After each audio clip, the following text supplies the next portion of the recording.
Hello, welcome to this 3-part tutorial. We will be exploring my workflow how to make this 3D growth effect.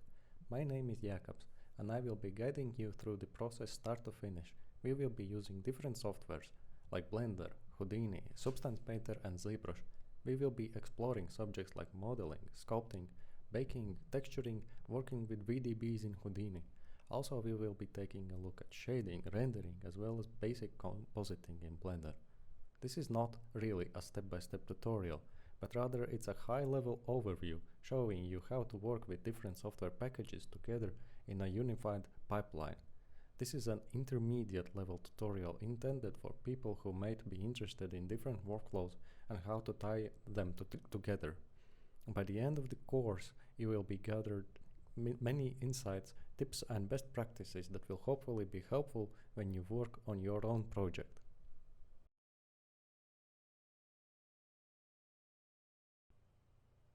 So let's take a look first at modeling. And this is the scene that I have modeled. So you see how it looks. It's really nothing complicated. Let's start by this. So first of all, it's got subdivision modifier with 3 subdivisions. Let's just disable it for now. And you see it's a simple poly modeling. Let us quickly try and do something similar, just so you see. And let's quickly add a mesh. And you can start from cube, I don't care. So anyway, scale it down. Apply transformations so that it wouldn't mess with things later. And yeah, select your edges and start extruding, rotating, scaling. It's basically like this. Make sure that these caps are actually deleted, and also make sure that you are working with normals which are correctly oriented. In this case, it's fine. Yeah. So continue rotating, extruding, scaling. One thing you can do is make sure first that you've got add-on loop tools activated. So this will help you. You can select these edge loops and, for example, go to loop tools relax or space, and they'll help you to smooth out your modeling.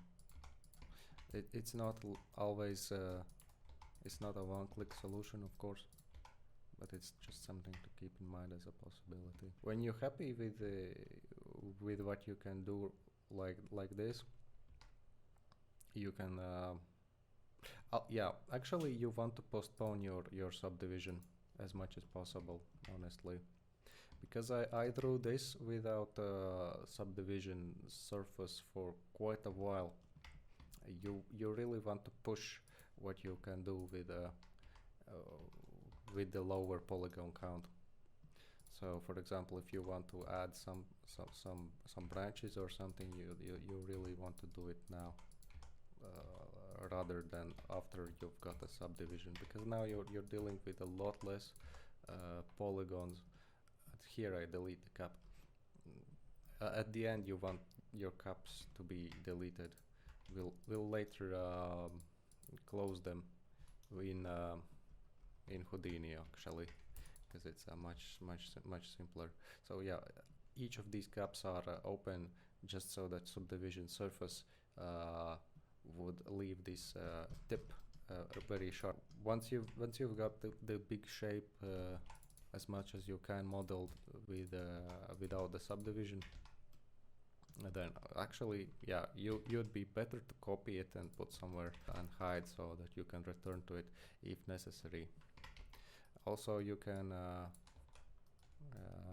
quickly just, for example, you like this branch, you press Shift W to duplicate the faces into a new mesh object, and rotate, move, scale where you would like it to be, and go ahead and attach it.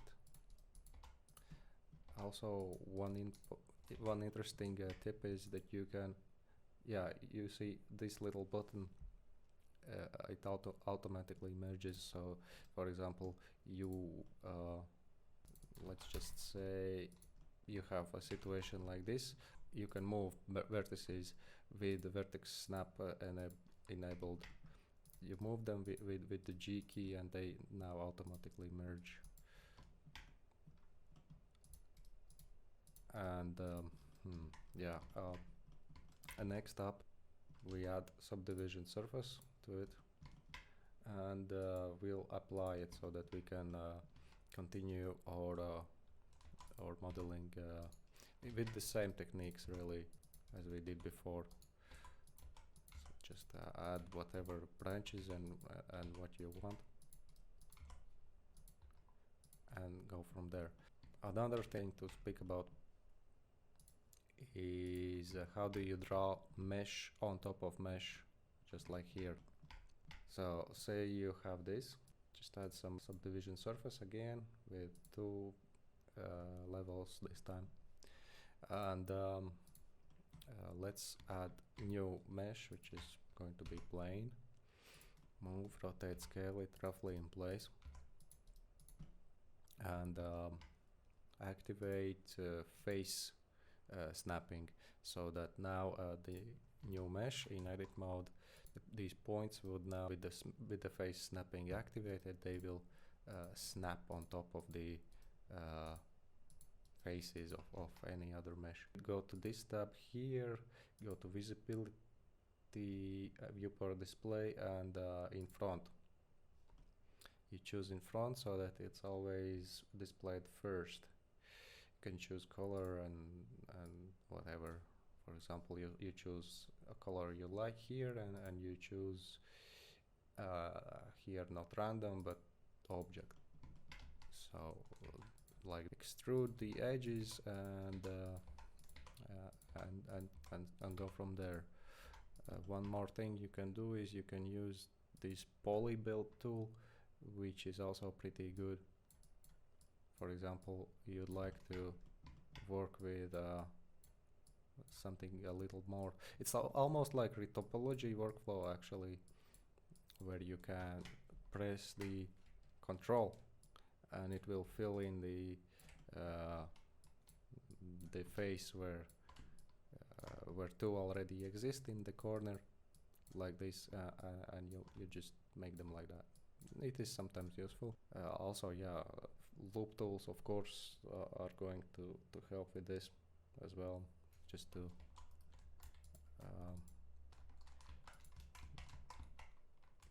just to smooth it out if necessary.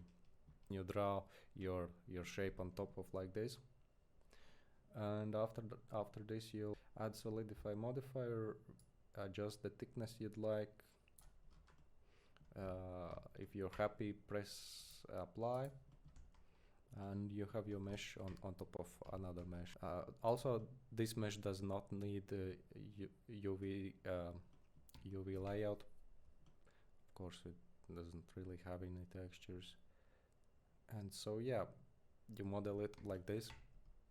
And next up we'll talk about these spheres, because they are really kind of interesting, but we'll need to open ZBrush for that.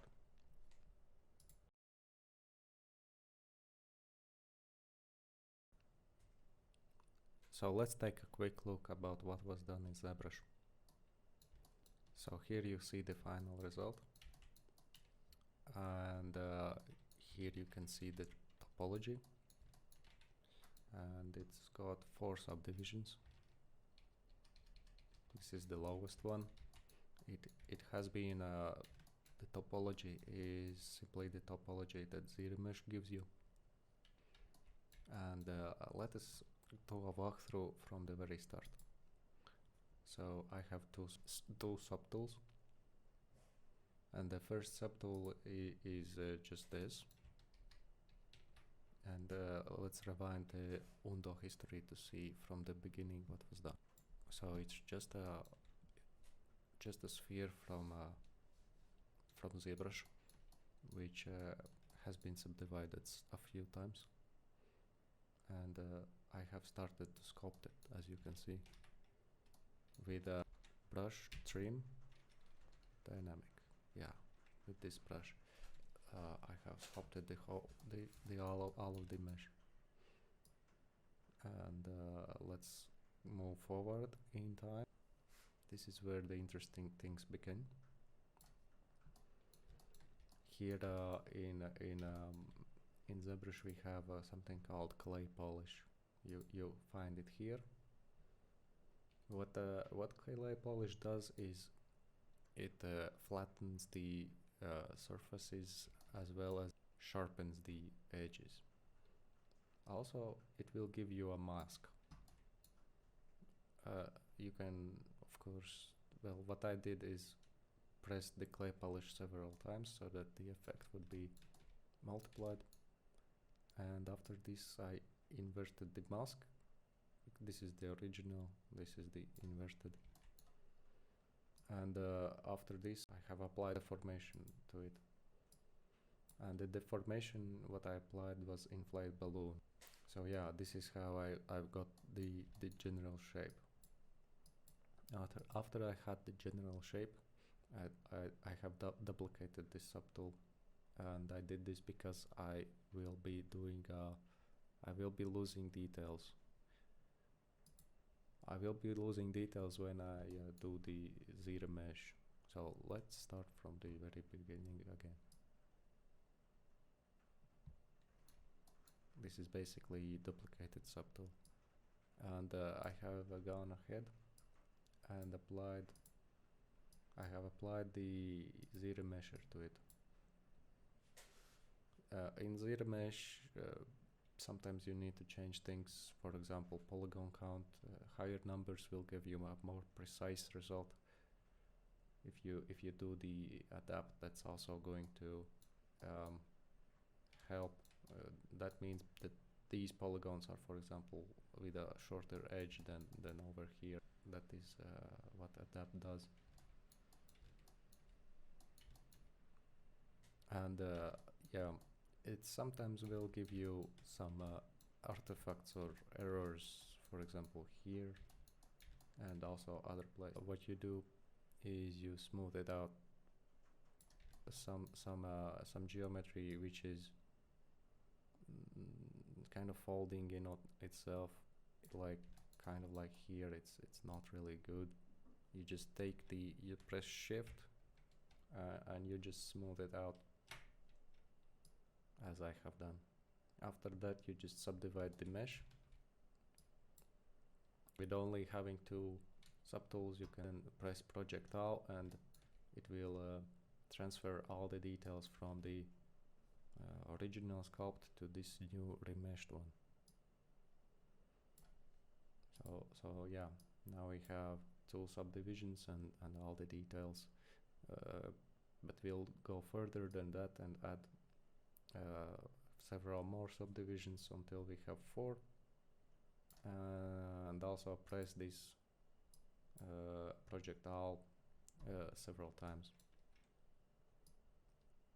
After this, I have gone back to the first subdivision, and I have gone ahead, and here in Z plugin we have something like UV master, which is a way to lay out your UVs in ZBrush. It's quick and dirty. I don't like it. I don't usually use it. However, it proved to be good enough for this purpose.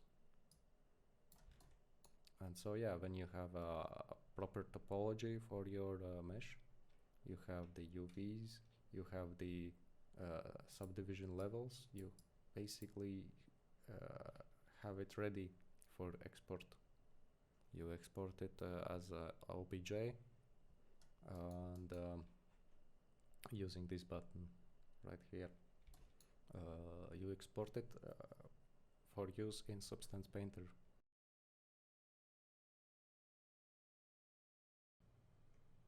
Let's take a look on texturing in Substance Painter. This will be a very quick overview how I textured this sphere. So yeah, you can see, for example, the sphere topology over here if you check this box. So this is what I'm working with, and here is the UVW. Let's disable this. First step always is to bake mesh maps. You do it right here on the texture set settings. You use you choose your texture set, then go to the texture set settings, then bake mesh maps.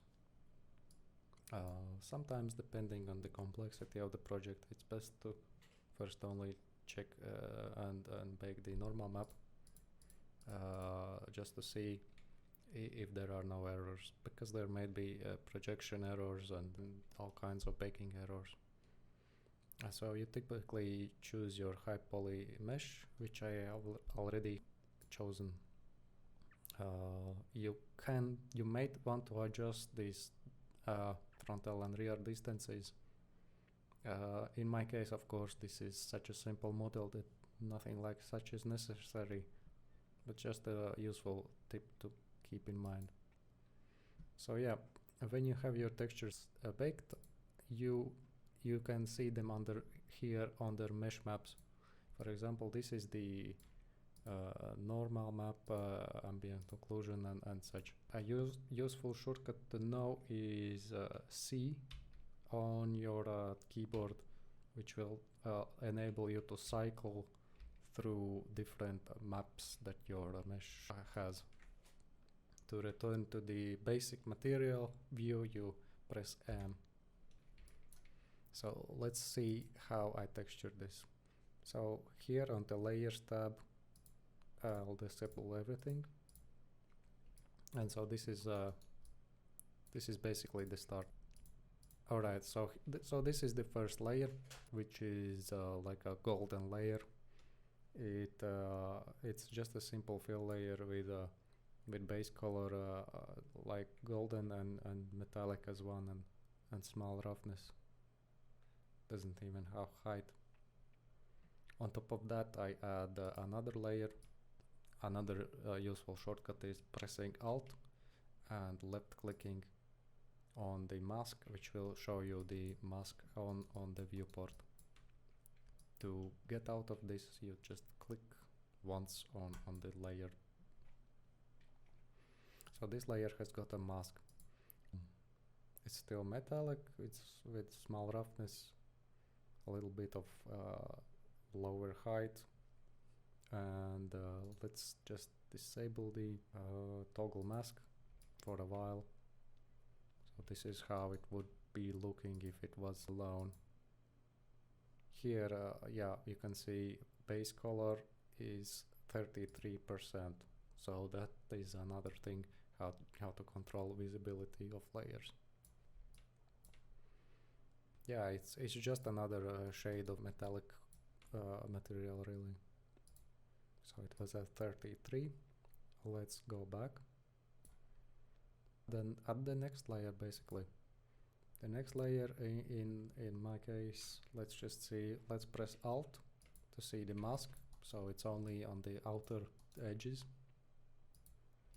And what it is, it's just a metallic with a lighter color and very small roughness value. So let's add the next layer. The next layer is some sort of dirt with already a little more roughness, no metallic at all, and a dark base color. Let's see what's on the mask. The mask seems to be only a grunge texture, which is right. You can see this is the fill layer, grunge grayscale texture, which should be triplanar. Yeah, you see projection, triplanar projection.